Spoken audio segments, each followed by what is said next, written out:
Now, in the '89 contract, you negotiated Articles 16 and 20 to establish quality through training program and Health and Safety Institute. What led up to those negotiations, and what was your reasoning to establish joint programs like that? Well, I wanted the union to have a say-so, and I felt that if you had equal representation, you know, in particularly in those two areas of training and health and safety, and you had, you know, actually equal management from the union, equal management from the company, that'd be more fair. That the people in the shop would get a more of a fair representation of what's going on, and an authority representation, you know.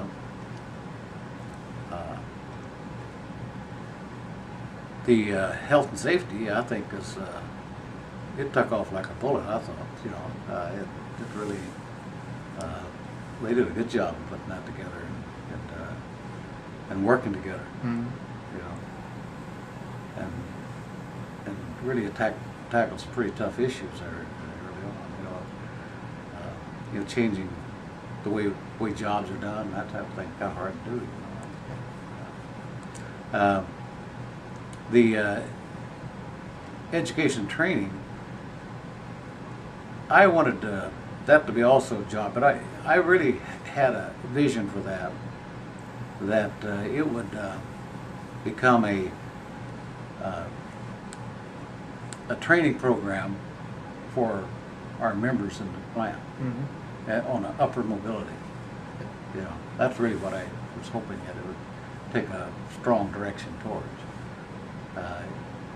Maybe because of times it kind of went off to training for people that was going to be laid off and to other jobs and that type of thing, you know, which was important, you know.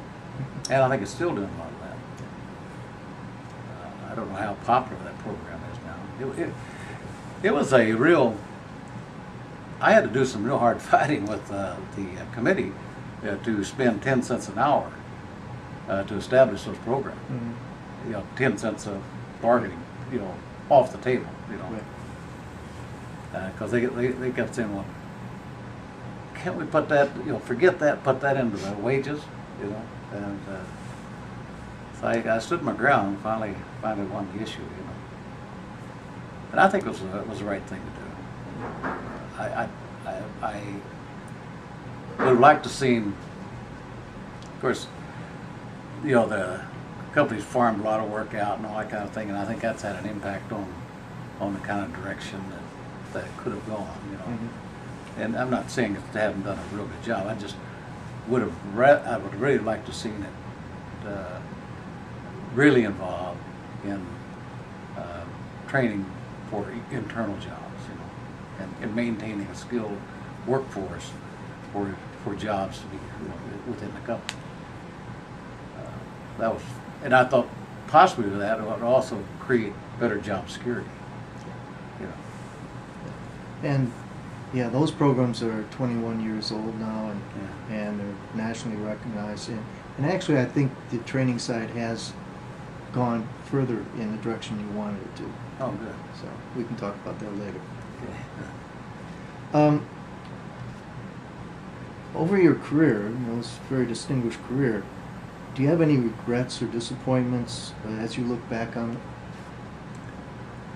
Oh, there were a few, like I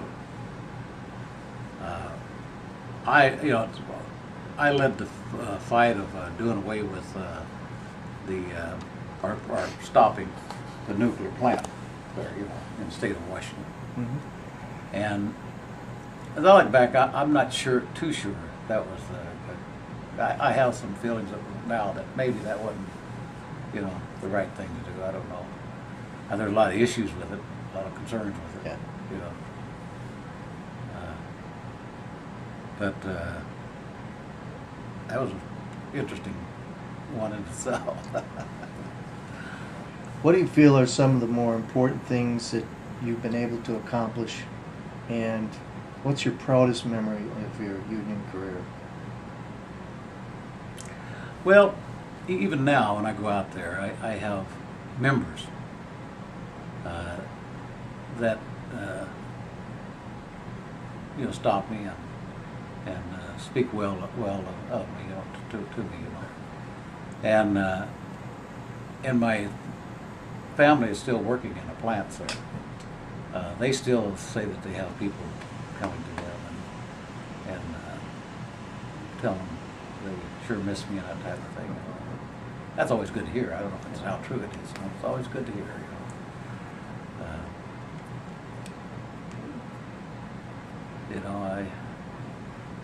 My son was in management there, and there was a woman there that was retiring, and had a big retirement party at plant too, and so she was out there. It's her turn to say a few words, I guess, and she said, "Well, when I went to work for the Boeing company, I couldn't get on, and so I kept trying. So somebody said, go see Tom Baker." And so I said, so I did, and I got on, and his son's standing right over here, Scott, and he had all the big, I guess, the management there. So that was kind of nice to hear too, And I guess more than the big things, it's things like that, things that where maybe you help somebody, just a little push, Mm-hmm. And it really made a difference in their life, and so that means a lot to me, maybe more than what people might think the big things are,